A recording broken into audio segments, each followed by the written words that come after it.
Andor concludes, and Rogue One awaits. Join us as we wrap up the second and final season of Star Wars Andor with the fifth in our 5-part series looking at the show. We're recapping the final 3 episodes released on May 13th, 2025, titled Make It Stop, Who Else Knows, and Jedha, Khyber, Erso, and we'll provide our overall impression of the series as well. On this episode of the Implausipod, let's get right to it.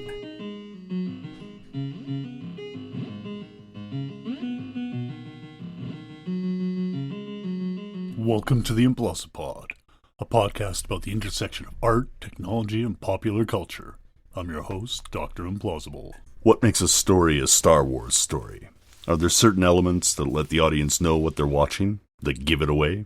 Surely there's recurring elements and themes. Is it the Jedi and the Force? Those have been almost entirely absent through 2 seasons of Andor. Is it themes of Empire and Rebellion? Those are hardly Star Wars exclusives. Is it the tech, the droids, the starships, the blasters? Again, not exclusive to Star Wars, but some as the aesthetic definitely is. Is it the characters? Well, again, no Jedi here, no Skywalkers in this particular saga, but maybe we're getting at something closer.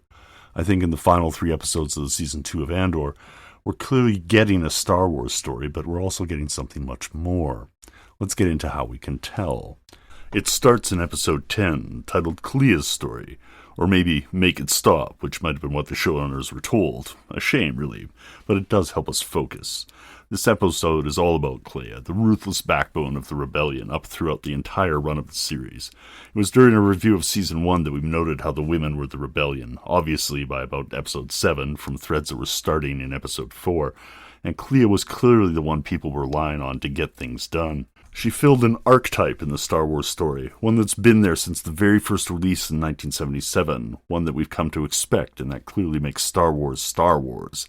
Now, this archetype isn't unique to Star Wars. Witness Christina Hendricks' Joan Harris in Mad Men, or a different take with Amy Acker's Root in Person of Interest, but having a character around, kind of like Leia in the OG Star Wars, really does help make Andor fit within the universe. With the diversification of roles in Andor, with more room for strong female characters, different elements of Leia's character can be ascribed to different people, so we don't have to have Leia being all things to fulfill every role needed.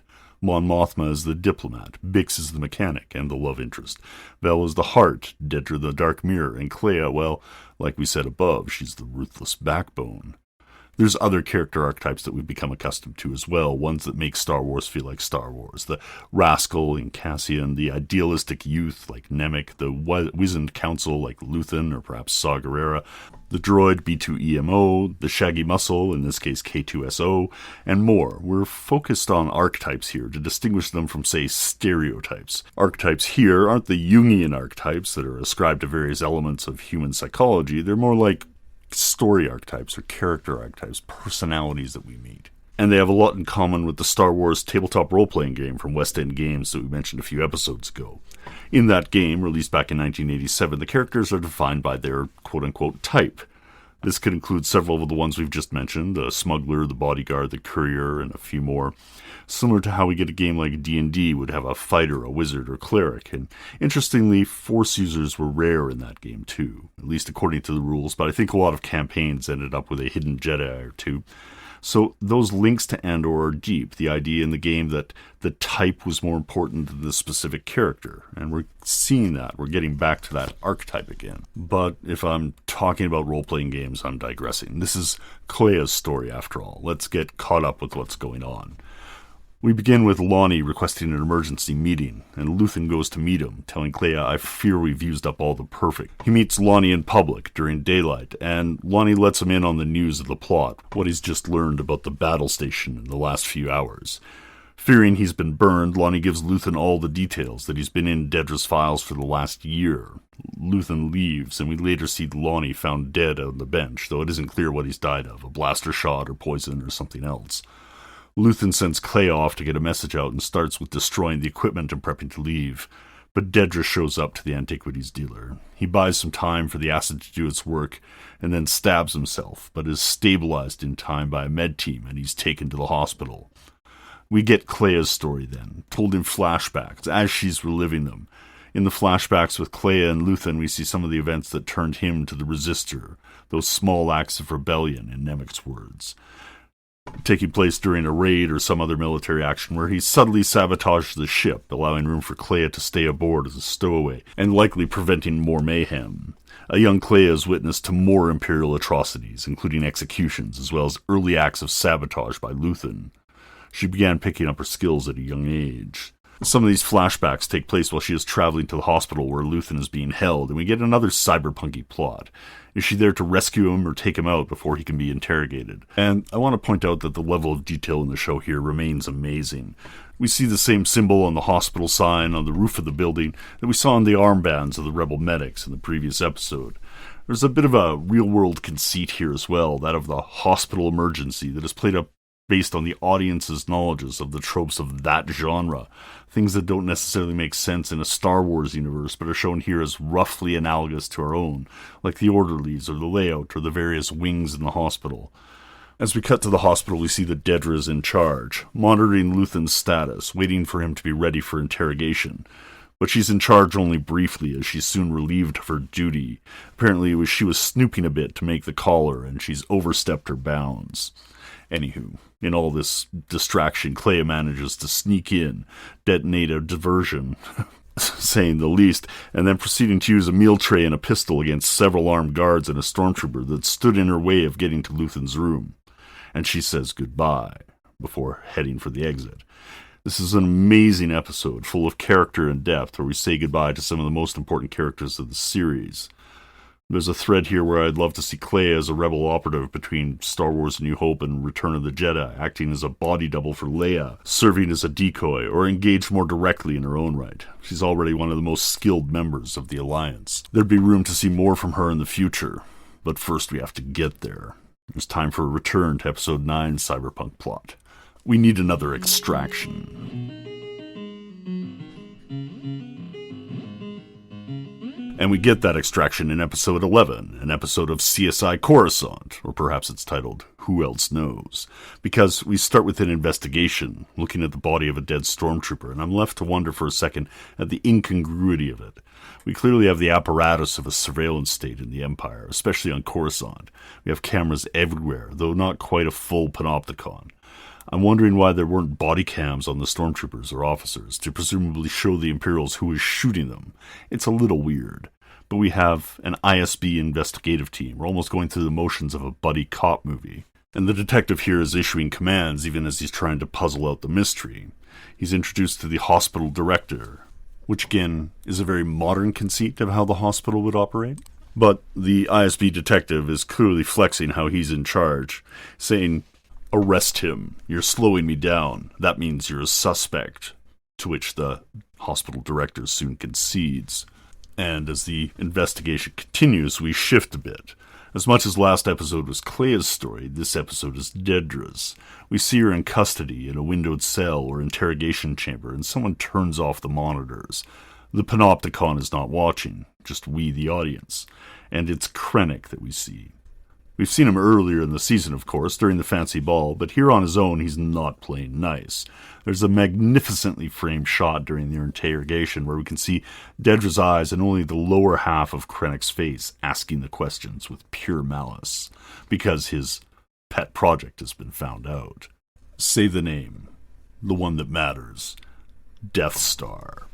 Who else knows? I want the names I don't know, after Dedra offers up Partagaz and some other known parties. And here we start finding out how much Krennic knows, and how cooked Dedra might be. The scavenging, the rooting around in cases that weren't necessarily related to her department, the stuff that allowed her to succeed early on because she's able to draw those connections, are what now have her in deep, deep trouble. Because, according to Krennic, I should have pegged you as a scavenger years ago. The ISB is all about control, and part of that control is very much for the officers to stay in their lane. As Partagaz mentioned in Season 1, they're healthcare providers, and that healthcare is very much about maintaining control of the situation. And the situation has been very much out of Dedra's control. The fact that Lonnie had access to her files for a year, the fact that's now been discovered by Krennic and others, is what's going to bring her down. As Krennic notes, if you're not a rebel spy, you've missed your calling. But Dedra seems to have caught some of that main character syndrome that Cyril was feeling one BBY ago as well, contributing and thinking that her compliance will get her out of this jam, not realizing that much like Lonnie last episode, she's done. As Krennic states, we'll do our best to carry on without you. From there, we bounce around through our fractured narrative, quickly cutting between the hospital and the buddy cops trying to track down the suspect, and the dimly lit tenement where Clea is getting some work done trying to send out an emergency message. The tension is increasing as we cut to Yavin, where the rebels are starting to actually look like rebels, and we're getting much closer to something from the original trilogy, which we may recognize. And we step into a situation that almost feels like something out of a Star Trek episode, where we have a game of poker being played, with Cassian and Melshi and K2SO having a moment of convivial downtime. And that Star Trek reference goes a little bit deeper for me, because as they're playing poker with the droid, I almost feel like K2SO sounds like Data in some ways. This game is confusing, this isn't logical, and the Cassian and Melshi laughing as they say, oh, he's going to droid you here, and start bringing out the numbers, where K2SO goes, we've played 863 games, that's a solid predictive sample, and being confused by the seemingly random actions of humans. It's nice to see here this friendliness and the banter going back and forth, but the tension is still escalating as Clea's message comes in, and they have to decide on how they're going to address it. The debate doesn't take that long, and they're soon off. Meanwhile, the ISB investigation is proceeding as well. The ISB is using fears of a virus to help in the arrest of the subject, Clea, plan put forth by Major Partagas. Again, part of his ideology is the ISB is healthcare providers for the Empire. I mean, the virus seems like a plausible explanation, but I'm not sure it'd work here. Our experience over the last 5 or so years seems somewhat contrary to that. But there's multiple approaches to the ISB's investigation, and we cut to Dedra in a cell where we're getting some real Silence of the Lambs type vibes in the interrogation, or at least that's how it was coming to me. Her colleague comes to her asking for advice, quid pro quo almost, and saying that a quick solve may help her situation, but realizing that otherwise she could, well, truly be cooked. Her last line there, "It's probably too late," is layered with meaning. Is it the rebels or for her? So we have the rebels and the Imperials in a race to get to Clea. And the intensity is incredibly high. Just well done filmmaking to everybody involved here. The rebels get there first by just a bit, but an open communication channel, the smallest of coincidences, that a transmission is taking place while the Imperials are actually talking and looking at it, leads for them to track them down and send an armored team. And we end with the ISB enforcers, not in full stormtrooper armor, but close to it, ready to kick down the door. We've rarely seen a cliffhanger in this show, but here we're moving directly into episode 12. And episode 12 is titled, This Will Be on the Test, or perhaps Jedha, Khyber, Erso. Clea needs some convincing, as she doesn't see Yavin as a safe option, and both Cassian and Melshi make the case for it being the safe harbor of the moment. The comms channels that have brought the ISB so close are cut, with K2SO assaulting the shuttle and Cassian's blaster to the transmitter, but for the ISB, this is close enough. And with that, we get into a fight scene in the hallway, and I'm wondering if I've actually stumbled into a different Disney show, like a Daredevil episode or something. Cassian and Melshi are holding their own, buying time as K2SO makes his way towards their floor. We saw how destructive the Enforcer droids were in the episode 8, where they were unleashed on the crowd by Kato, and here we see it again too, viewing the hallway from behind and over K2SO's shoulder to give the point of view as he absolutely wrecks the combat squad. And in the midst of it, the Inspector, whose body armor does little protect him when he's used as a human shield for the droid, a literal meat shield. K2SO is frightening here, an icon of the real-world fears we have of the development of humanoid robots that we've seen and discussed before. You can check it out in episode 29 here of the podcast. His arrival makes short work of the remaining ISB troopers, with the sergeant firing away point blank at his approach, echoing back to Cassian in the same position during the Gorman massacre. The apartment hallway doesn't have room for a power loader to make the save for him, however. Cassian, Melshi, and KS-2O are able to escape with Clea, who is injured in the fight. This is aided by the Imperial's own search efforts for Clea, with everyone tracking down the false virus leads and unable to respond in time. We return to Yavin, and much like in the previous episode, the rebel base looks nearly complete, with as many sparks flying as in a heavy metal music video from the 1980s. The quote-unquote alliance is still fragile, though, as we see Saw Gerrera arguing with Mothma and Organa, accusing her of sending spies his way, confusing the Imperial spies with internal factions. Saw Gerrera gets in a dig just before he closes the comms channel. "If you could only fight as well as you lie," end quote, symbolizing the mistrust that is high in the alliance, the most difficult part of maintaining this, where discovery could mean death. And Cassian's return is not welcome, treated as a potential hostile and brought in under guard by both X-Wings in the air and the general and troops on the ground. I was delighted to see one of the Mon Calamari, one of Admiral Akbar's species, in the flight control room and at the table council. It made this feel a little bit more like Star Wars too. Cassian brings the 3 data points that are the title of the show: Jedha, Khyber, and Erso. And Andor, the show, at this point, is a masterclass in rhetoric. If I was still teaching a class on that, I think I might use this boardroom scene as an example. Cassian makes a strong case on Luthen's behalf, but the rhetorical situation is swayed by the general mistrust of Luthen by all involved. Organa lists some of Luthen's faults, quote, his paranoia, his secrecy, his inability to collaborate, the web of doubts that he created. It makes everything unbelievable, end quote. And when you're trying to believe in the construction of a moon-sized battle station called the Death Star that needs the mining of an entire planet to function, well, yeah, it's a little hard to believe. I think it highlights how much Andor, again, the show, and the rebellion as a whole is built on these speech acts, like the securitization of Gorman that we saw in weeks 2 and 3, as well as Nemec's voiceover that soon comes in here.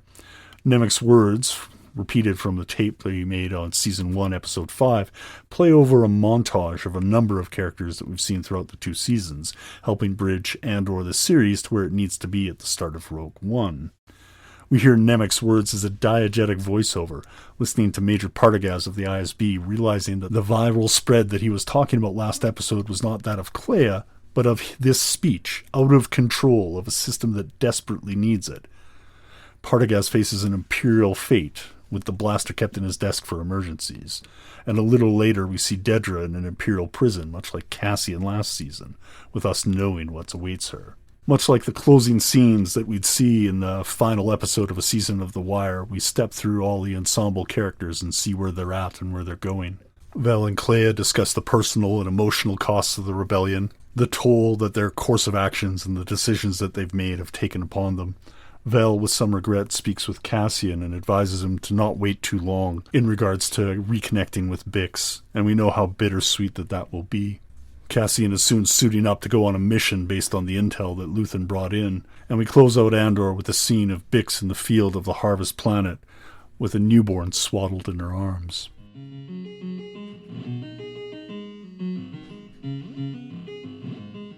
I'd like to wrap up with some final comments on Andor, both as television and for Star Wars more generally. First off, was Andor too short? Was the 2 seasons enough? It's hard to say, but I feel like the answer is no. We've been with these characters for 8 movies now, effectively, treating each of the major arcs of Season 1 and Season 2 as one movie in its entirety. And notably by doing so, each block gets close to my favorite runtime of just under 2 hours. And it feels right. It didn't outstay its welcome. The need to focus, to tell the whole story in Season 2 led to the show really getting down to the key points. And I feel that economy of storytelling really helped. I feel that if Andor had received that rumored 5-season arc that they requested, they wouldn't have managed to maintain the intensity, something that they held to quite well. On a longer timeline, we'd get various Shaggy Dog stories thrown in, which might have been cool in the moment, a 3-episode arc where Andor is trapped by Jabba or something, but ultimately these arcs would have detracted from the overall narrative arc of the show. The temptation or management pressure to throw in a Jedi or something, to show Darth Vader in the background, or have the Emperor actually appear on screen, the temptation would have been too much, and the overall story would have been less due to that addition. Andor also, quote-unquote, cracked the code for streaming with regards to the schedule. The 3 episodes per week, 4-week schedule allowed for each week to feel suitably epic, and didn't necessarily tie down viewers to feeling obligated to binge the show or avoid all social media lest they risk spoilers, while still allowing the show to maintain some momentum and not get bogged down by 6 or 8 or 12 weeks of releases, and give time for the good word of mouth to propagate. The diffusion of information takes time, after all. Andor isn't without its faults, of course. I don't want to spend a lot of time on these and cast a negative pall over the series as a whole. Merely mention them so that it's noted, and maybe something to be looked at again in the future. Some of these criticisms of mine are ones that we've highlighted over the last few podcast episodes. The media realism that we spoke about during the run-ups to the Gorman massacre and the subsequent fallout is one of those where real-world 21st century media culture gets deployed to a galaxy long ago and far away. Our mediated lives are particular to our time and place, and they're very much rooted in our history and the technology that we use. There's no reason for it to exist in that way within the universe of Star Wars. So, too, with some of the other analogs to the 21st century, the office politics and the hospital, these elements exist as a conceit to the audience to allow us to follow along without having to explain too much more or obfuscating things beyond recognition for the sake of science fiction realism. And the role or lack thereof the non-human characters in the show and the universe at large needs to be examined. Part of this is the story being told, a very human story, but the alien races that are so iconic to Star Wars are often they took on an ancillary role as a mouthpiece for the Emperor's wishes. They could have been integrated into the story so much more. But perhaps it's that very fact that Andor is a human story, or human-presenting one at least, and that was the focus of the show, set on Coruscant and Ferrix and Gorman and Yavin, rather than the broader galaxy, and that was the story that the showrunners wanted to tell. Maybe the alien races, those who have already rebelled, and those who, where Captain Kaido and others honed their Imperial playbook for riot suppression, and that's why the aliens are hardly there. This kind of makes sense. You test out your pogrom on an outgroup before bringing it in internally. And the real-world analogs sadly continue. Was Andor a cyberpunk Star Wars? Yeah, I think. As close as we'll see, cyberpunk draws on other tropes and traditions both within sci-fi and without, as much as Star Wars drew on sources for its own inspiration. And it's no surprise that there's some crossover. But the tradecraft and the missions and the roles the characters filled made this a wonderful blending of the two, intentionally or not, in a way we're unlikely to see again. And finally, that question that we had at the start of this episode. Is Andor Star Wars? Well, most definitely. Though Star Wars on the home front, showing that what is taking place across the galaxy has impacts on a personal level. Despite the lack of any mention of Jedi, lightsabers, or nearly any mention of the Force, it still felt embedded within the universe, making it make sense and feel real, where the stakes mattered. Did it make me dust off my old Star Wars RPG and look into grabbing some action figures or maybe a Star Wars model or two? Maybe. I'm not saying it didn't do that. It definitely sparked some joy, and it made it exciting to watch some new Star Wars material for the first time in a long time. The final takeaway, for me, are in the speeches, those of Mon Mothma and Luthen and Partagaz and Nemec, of changing the narrative away from "May the Force be with you" and replacing it with "The rebellion begins with hope" and "I have friends everywhere." Words and catchphrases more relevant to the here and now, and needed here in the 21st century. This wraps up our Andor coverage here on the Implausipod, save for one more episode sometime in the future. Thanks for joining us over the last month. It's been a lot of fun watching something with you in real time. That one more episode will be Season 3 of Andor. Rogue One, of course, which I haven't seen since its release, and I intentionally didn't go back to rewatch during or before the Andor viewing. I wanted to be surprised. When we get to that, I'd like to touch on some of the ongoing meta-commentary we've been seeing around Andor the last few weeks. Content I've intentionally been nescient of. We'll look at that sometime soon. Coming up before that, though, we have a few episodes on recent happenings in cyberspace, returning to some academic material on the internet, and in the month of June, we'll be starting our look at the WYCU, the Weyland-Yutani Cinematic Universe, something we've mentioned over on the blog and in the newsletter, and we'll have more on that soon, too.